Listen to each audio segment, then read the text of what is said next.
कोई लड़की आपके पास खड़े होकर अपने आप को सेफ महसूस कर रही है तो इससे बड़ा सम्मान आपके लिए कोई और हो नहीं सकता। भरोसा करना ही है तो महादेव बाबा और हनुमान बाबा पे करो, ये फ्रॉड बाबाओं पे क्यों करते हो। 2 साल के अंदर 17,000 किसानों ने आत्महत्या की, साल 2018 से 2020 तक। India ranks number 7 out of 193 countries in women rape cases. साल 2021 में 31,677 रेप केसेस। इतने से बच्चे ट्यूशन का बैग लेकर के ट्यूशन जा रहे हैं, फर्स्ट और सेकंड क्लास के, और जिनके पेरेंट्स एजुकेटेड हैं उनके भी बच्चे जा रहे हैं। ये बहुत बड़ी शर्म की बात है। दोस्तों, अगर वैसे देखा जाए तो हमारे देश में परेशानियों की कोई कमी नहीं है, पर अगर हम बात करें 7 ऐसी मेजर परेशानियां जो हर एक इंडियन को फेस करनी पड़ती हैं, वो कौन सी हैं एंड उनके सॉल्यूशंस क्या हैं। वो परेशानियां जो मैंने भी अपने लाइफ में अभी तक की लाइफ में फेस की हैं एंड जो मैंने और भी लोगों को करते हुए देखी हैं। आई एम श्योर आप लोगों ने भी वो प्रॉब्लम्स फेस की होंगी। तो आज हम उसी के बारे में बात करेंगे और डिस्कशन करेंगे। और अगर आप लोगों को कुछ गलत लगे तो आप मेरे को कमेंट सेक्शन में कमेंट करके बता सकते हैं। और अगर आप लोगों को वीडियो पसंद आए तो प्लीज़ इसे like, comment, share and subscribe ज़रूर करना एंड अपना साथ बनाए रखिए, प्यार बनाए रखिए। मैं आप लोगों के लिए ऐसी वीडियोस लाता रहूँगा और आप लोगों को बताता रहूँगा। चलिए शुरुआत करते हैं अपनी पहली परेशानी से।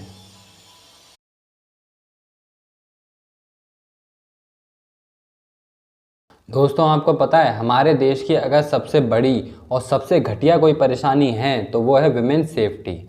31 अगस्त 2022 को गवर्नमेंट रिपोर्ट ऑफ क्राइम्स के अनुसार भारत देश में साल 2021 में 31,677 रेप केसेस दर्ज हुए, जिसका अगर हम एवरेज निकालते हैं तो 86 रेप केसेस डेली भारत में होते हैं। और सुन लीजिए, पूरे वर्ल्ड में 193 कंट्रीज़ के अंदर भारत 7वें नंबर का स्थान पाता है विमेंस क्राइम में। अब इसका क्या सॉल्यूशन है।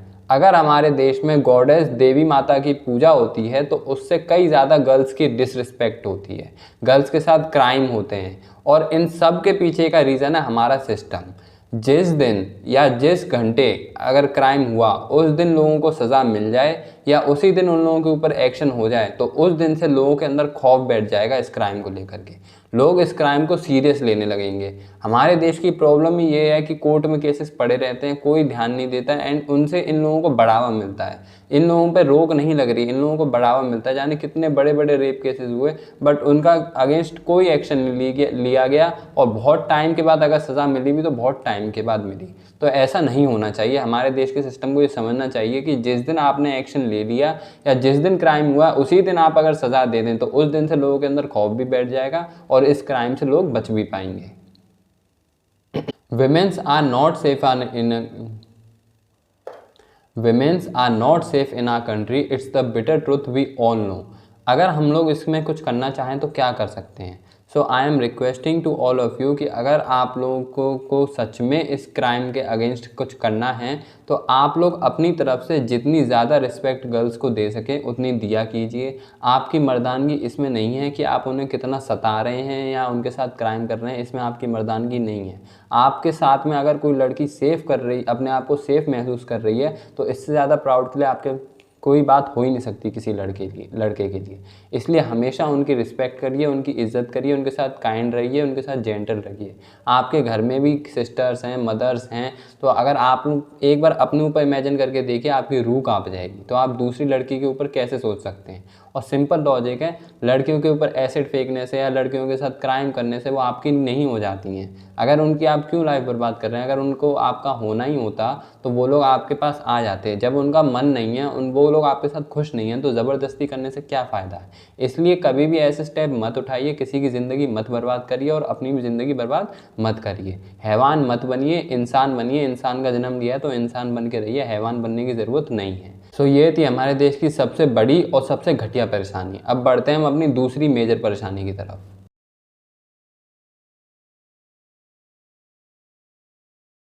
8 फरवरी 2022 को लोकसभा में ये रिपोर्ट दी गई कि साल 2018 से 2020 तक 17,000 किसानों ने आत्महत्या की, और ये एक बहुत बड़ा ही नंबर है। इसका कोई ना कोई सॉल्यूशन ज़रूर निकलना चाहिए। हम लोग जो खाते हैं पीते हैं वो कहाँ से आता है, वो कौन देता है हमें। वो हमें ये कि हमारे किसान ही देते हैं। हमें उनके एफर्ट्स का, उनके दुखों का सम्मान करना चाहिए, ना कि उनको इग्नोर करना चाहिए। उन्हें ऐसा फील कराना चाहिए कि उनकी कोई सुनने वाला है, ऐसा नहीं कि उनके कोई नहीं सुनने वाला है जिससे कि वो ऐसे गलत कदम उठाएं। ये सब हमारी रिस्पॉन्सिबिलिटी है कि अगर वो हमारा ध्यान रख रहे हैं, हमारी केयर कर रहे हैं, तो हम लोग भी उनका ध्यान दें, हम लोग भी उनकी केयर करें और उन्हें ऐसे स्टेप उठाने की नौबत ही ना आए। इसलिए हम सबकी ये रिस्पॉन्सिबिलिटी है कि अपने साथ साथ अपने से जो पीछे वर्गीय लोग हैं उन लोगों को भी साथ दें और उन लोगों को भी अपने साथ आगे बढ़ाएं और उनकी परेशानी सुनें। और अगर उन लोगों के पास माध्यम नहीं है कि वो लोग पढ़े लिखे नहीं है या उनके पास इतने सोर्स नहीं है कि वो अपनी परेशानी आगे पहुंचा सके, तो आप उनकी हेल्प करिए जितनी ज़्यादा कर सकते हैं और उन्हें ऐसा फील मत होने दीजिए कि वो अकेले हैं या उनकी कोई सुनने वाला नहीं है। तो ये भी एक हमारे देश की बहुत बड़ी परेशानी है। चलिए अब हम बढ़ते हैं अपनी तीसरी परेशानी की तरफ, जो कि और भी ज़्यादा बड़ी है हमारे देश की।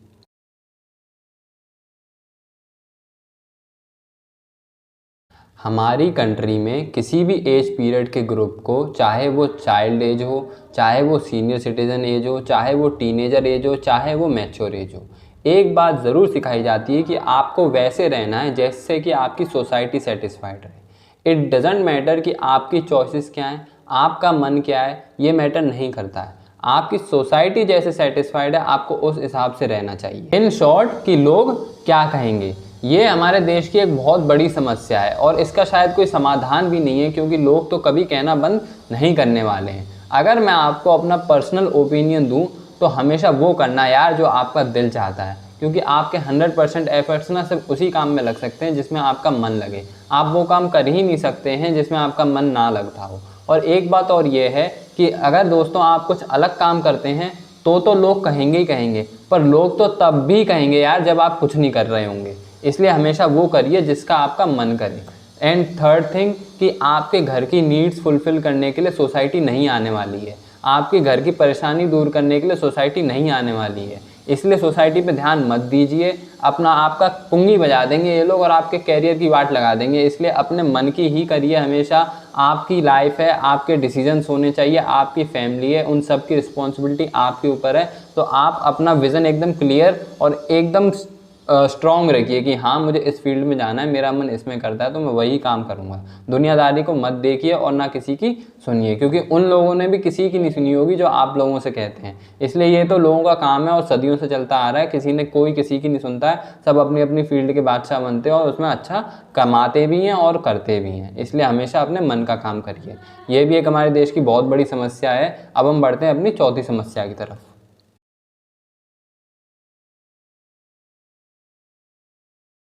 ये हमारे देश की एक बहुत बड़ी समस्या है, पॉपुलेशन इतनी ज़्यादा बढ़ गई है कि कहीं सीट्स अवेलेबल ही नहीं है। चाहे आप कॉलेज में एडमिशन लेने चले जाएं, चाहे आप जॉब में अप्लाई कर रहे हो, सब जगह यही हाल है। आप ट्यूशन चले जाइए, बैचेस के बैचेस भरे पड़े हैं। बच्चा पढ़ रहा है नहीं पढ़ रहा है, ना मास्टर को मतलब है ना बच्चे को मतलब है। बस नोट आने चाहिए, मास्टर भी खुश और बच्चा भी खुश।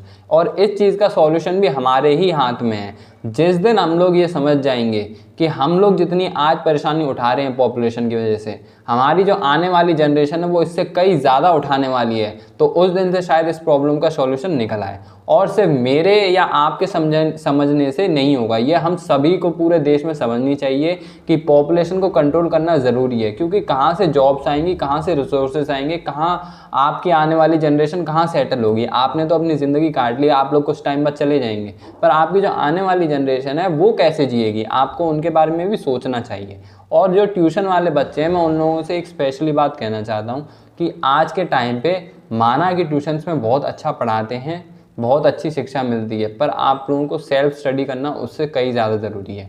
एक बात की गारंटी है, अगर आपने सेल्फ स्टडी वाला वेपन अपने हाथ में लिया हुआ है तो आपको ट्यूशन्स या स्कूल्स में तो बेसिकली सब जाते ही हैं, तो आपको ट्यूशन्स या उनकी इतनी ज़्यादा नीड नहीं पड़ेगी। मैंने देखा है बच्चे फर्स्ट क्लास के बच्चे बैग टांग के घूम रहे हैं ट्यूशन जा रहे हैं, सेकंड क्लास के बैग टांग के घूम रहे हैं ट्यूशन जा रहे हैं। क्या मतलब है, फर्स्ट एंड सेकंड क्लास में बच्चों को ट्यूशन की नीड पड़ने लगी अभी से ही।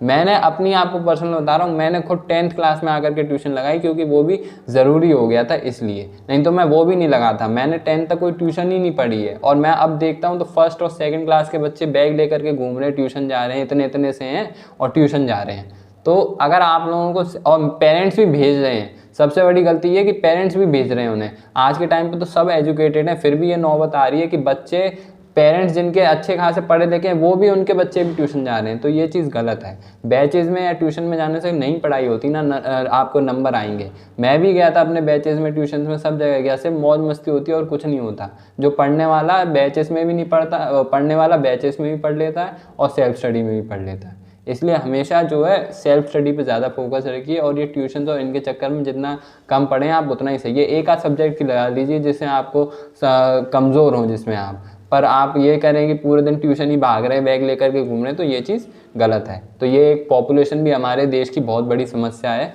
अब हम बढ़ते हैं अपनी 5th प्रॉब्लम की तरफ।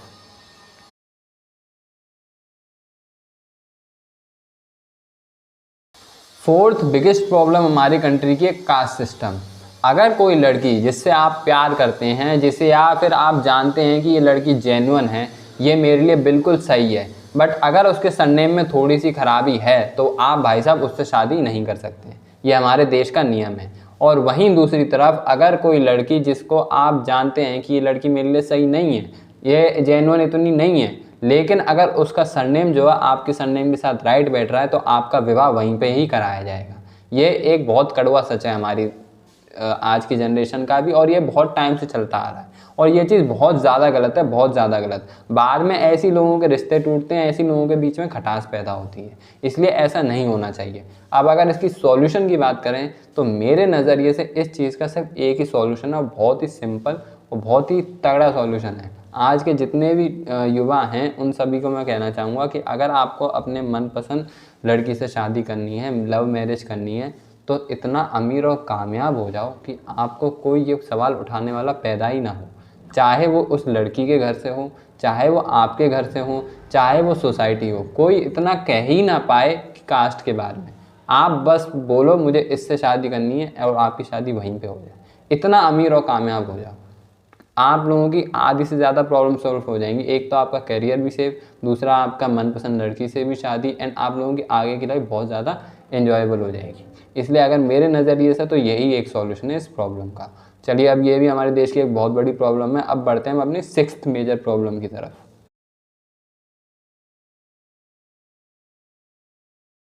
जुगाड़।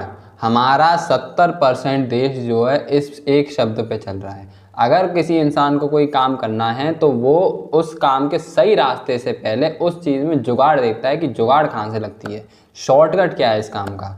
चाहे वो आपके कॉलेज में एडमिशन के हो, बच्चों के हक मारे जाते हैं, चाहे वो आपके जॉब्स में हो, जॉब्स में हक मारे जाते हैं।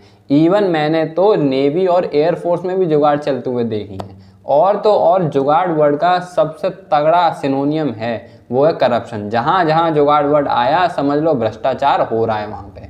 और ऐसे लोग जुगाड़ लगा के कितनी दूर तक जाते हैं, आगे बहुत आगे तक नहीं जा पाते हैं, आगे चल के उनकी पोल खुली जाती है। चाहे आप कॉलेज में एडमिशन ले लीजिए, चाहे आप जॉब लगा लीजिए, एक ना एक दिन पर्दाफाश होता ही है। इसलिए हमेशा सही रास्ते पे चलो, जुगाड़ शब्द का इस्तेमाल करो ही मत। हाँ, छोटी मोटे काम है, जैसे आपको कोई घर का काम हो या कुछ वैसा काम हो तो ठीक है कि हाँ जुगाड़ लगा दो, पर ये नहीं कि आप बड़े बड़े कामों में दूसरों का हक मार रहे हैं, पैसा है आप पे तो उस पर गलत इस्तेमाल कर रहे हैं, जुगाड़ लगा रहे हैं, तो वो गलत है। उसकी बद्दुआएं कहाँ जाएंगी, वो आपको कहीं ना कहीं तो लगेंगी, कहीं ना कहीं असर ज़रूर करेंगी। इसलिए हमेशा सही रास्ते पे करो। ये जुगाड़ शब्द का हमारे देश में इस्तेमाल होना तो कभी बंद नहीं होने वाला, पर आपकी तो रिस्पॉन्सिबिलिटी है, आप अपने आप में सही हो सकते हैं। और अगर हर एक बंदा अपने आप में सही होने लगा तो एक दिन ये देश भी सुधर जाएगा। तो ये भी हमारे देश की एक बहुत बड़ी परेशानी थी। अब हम बढ़ते हैं अपनी 7वीं परेशानी की तरफ, जुगाड़।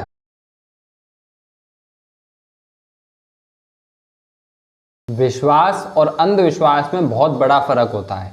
अगर आप किसी इंसान पे विश्वास कर सकते हैं, उस पर अंधविश्वास कभी मत करिए। अगर आप किसी पे अंधविश्वास कर रहे हैं तो आप अपने लिए ही एक बहुत बड़ी परेशानी खड़ी कर रहे हैं। अंधविश्वास किस पे किया जाता है, जिस पे कि आपको 100% श्योर हो कि ये आदमी हमारे साथ गलत नहीं कर सकता। और ऐसा मेरे ख्याल से सिर्फ और सिर्फ भगवान ही हैं जिन पे हम ट्रस्ट कर सकते हैं, क्योंकि भगवान एक ऐसे हैं जो आपके साथ कभी गलत नहीं करेंगे। आप उन पे अंधविश्वास करिए, उन पे ब्लाइंड ट्रस्ट करिए, आपको उनकी तरफ से ना तो कभी चीट मिलेगा, ना तो आपको कभी धोखा मिलेगा, ना आपके साथ कुछ गलत होगा। अगर हम इंसानों को ही भगवान समझ के उन पे अंधविश्वास करने लगे तो इंसान और भगवान में क्या फ़र्क रह गया? फिर तो हम और भगवान इक्वली हुए, और ये तो भगवान की बहुत बड़ी डिसरिस्पेक्ट है। हम लोगों के कर्म तो आप सभी को पता ही है कैसे होते हैं, और भगवान कहाँ और हम कहाँ, तो हम उनके इक्वल कैसे हो सकते हैं? हम लोगों को लोग बाबाओं पे अंधविश्वास करके उनकी बातें मानते हैं, फिर बाद में उनके जाल में फंस जाते हैं और हमारे साथ फ्रॉड होता है, तब हमारी आंखें खुलती हैं। इससे बढ़िया है कि अगर आपको बाबा बनाने ही है, गुरु बनाने ही है, तो महादेव बाबा और हनुमान बाबा को बनाओ ना अपना गुरु। उनकी तरफ से ना तो आपको कभी धोखा मिलेगा, ना तो आपको चीट मिलेगा, और इतना सुकून मिलेगा कि जिसका कोई जवाब नहीं है। ये फेक बाबाओं के चक्कर में रहोगे तो ऐसा ही होगा। ये बाबाओं का पर्दाफाश एक ना एक दिन ज़रूर होता है। कोई दूध का धुला नहीं है, सब ऐसे ही हैं, एक जैसे ही हैं सब लोग, चाहे वो बाबा हो चाहे कोई हो। हाँ, कुछ हैं, सब नहीं, कुछ हैं ऐसे जो बहुत अच्छे हैं, जो जेन्युइन हैं, तो उन लोगों की आप उन पर विश्वास करिए, पर अंधविश्वास कभी मत करिए किसी के ऊपर। अगर आपको ब्लाइंड ट्रस्ट करना ही है तो भगवान के ऊपर करिए। उनसे ज़्यादा ना आपके लिए कोई गुरु हो सकता है, ना कोई आपका बाबा हो सकता है। महादेव बाबा और हनुमान बाबा पे भरोसा करिए। तो दोस्तों, ये थी हमारे देश की कुछ 7 बड़ी परेशानियां। लिस्ट तो बहुत लंबी है, 700 निकल आएंगी, पर 7 ये ऐसी हैं जो कॉमन लाइफ में हर इंसान फेस करता ही करता है, हर इंडियन। और स्पेशली इंडिया में ये प्रॉब्लम्स होती हैं। इसलिए ये सब कुछ थी, इसलिए मैंने आपके साथ शेयर करना चाहिए और इनके सॉल्यूशंस भी शेयर करना चाहिए। अगर आप लोगों को कुछ गलत लगा हो वीडियो में तो आप मुझे कमेंट सेक्शन में बता सकते हैं। और अगर आप लोगों को वीडियो पसंद आया हो तो प्लीज़ इसे like, comment, share and subscribe ज़रूर करना। एंड आप लोग मुझे बता सकते हैं कि नेक्स्ट वीडियो आपको किसके ऊपर चाहिए, तो मैं आपको उसी के ऊपर बना के दूंगा और कोशिश करूँगा कि आपको सब समझा सकूँ और आपको अच्छे से बता सकूँ। और मेरे नेक्स्ट वीडियो के लिए तब तक वेट करिए, चैनल को सब्सक्राइब कर लीजिए, और तब तक के लिए tata, bye bye, take care, नमस्कार, खुश रहो और मस्त रहो।